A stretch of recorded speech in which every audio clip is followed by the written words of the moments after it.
So today, back to basics with a driver, how we can maximize your distance without getting in the gym and pumping loads of iron or drinking loads of protein shakes. Today we're really going to look at the keys to help you hit the ball further and more solidly off the tee with some simple back to basic tips.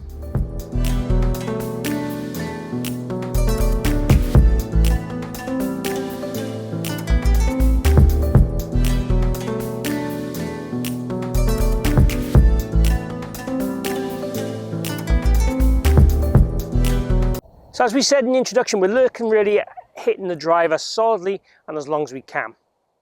Now hitting it long depends on a couple of things. Obviously we have to try and put some speed into the shaft and speed into the club, but ideally we have to make sure we hit it solidly in the center of the club, and ideally on the way up or ascending blow. Those things make a real difference to your distance. So to encourage those things, we want to try and hit the driver from the inside and hit on the way up.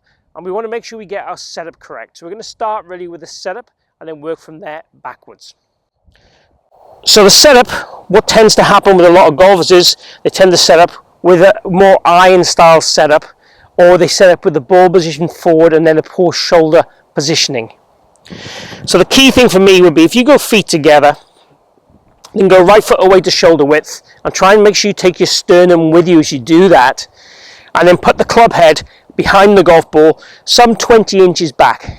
Then move your left foot about an inch, and that should give you your ball position somewhere near enough the left heel. So we want it to be, for me, left toes, middle of your foot say, to left heel, somewhere in that area will be absolutely fine. You know, nothing has to be absolutely perfect, but somewhere in that area. I want the club head behind the ball in the middle of the stance because it helps reset these shoulders and sternum. What we tend to see with a lot of people, as they get to the golf ball, they do exactly what I've just done then. The pelvis gets open, the sternum and shoulders get more loaded to the left and more tilted to the left, so the shoulders get too level. Now from here, if I go and make a swing, the chances are I'm going to swing up and out and down and across. Now that is the weakest way to hit a golf ball. It's going to be more glancing blow and I'm going to hit more down. And the science would show us if we hit from 3 degrees down to 3 degrees up on the ball at 90 miles an hour, which is round about the average speed, you're going to gain about 10% more distance. So it's huge, huge, huge, huge. So we want to hit it in the middle of the face and hit up on the ball. That's key. So let's take our setup again. So make sure we're the right distance away from the ball. Stand as tall as we can, bend from your hips, let the club drop down, and then flex your knees. And make sure that aligned itself with the ball. Then from there, keep your shoulders and sternum where they are, edge the ball forward, keeping everything back, then go ahead and make your normal swing.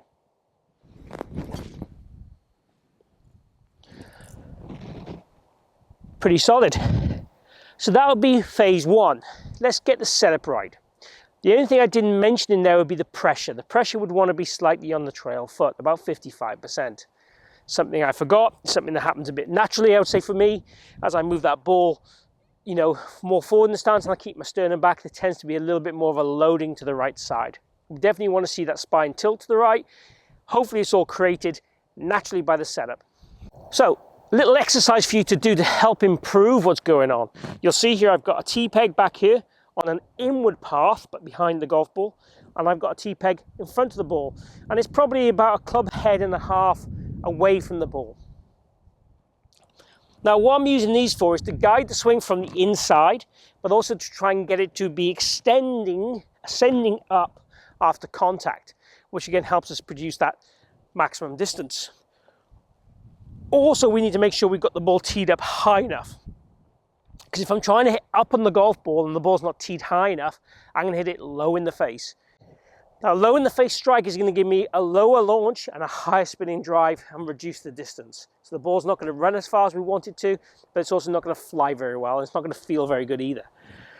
And again, hitting across the golf ball is a weaker way to play than hitting it from a neutral path, if you want, which would be in to in, or an in to out path, which would give us more of a draw shot, which most people would want.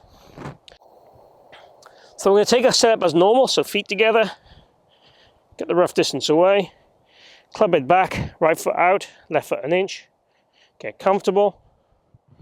So try and deliver the club now over this tee peg at the back and miss the tee peg on the way through.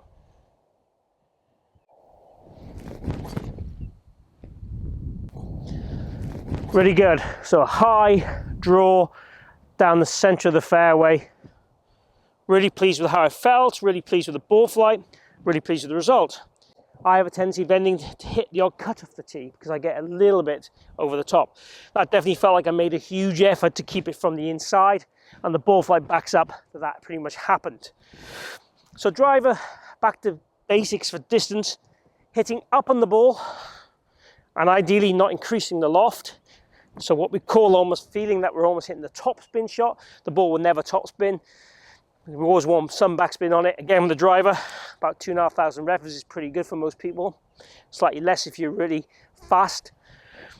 But we want that. We want to launch it about 12 to 14 degrees. So again, this driver's 9-degree loft. So I'm hitting up on the ball to help increase that launch. And I want to basically try and hit it then as fast as I can to work on developing speed, but also moving efficiently.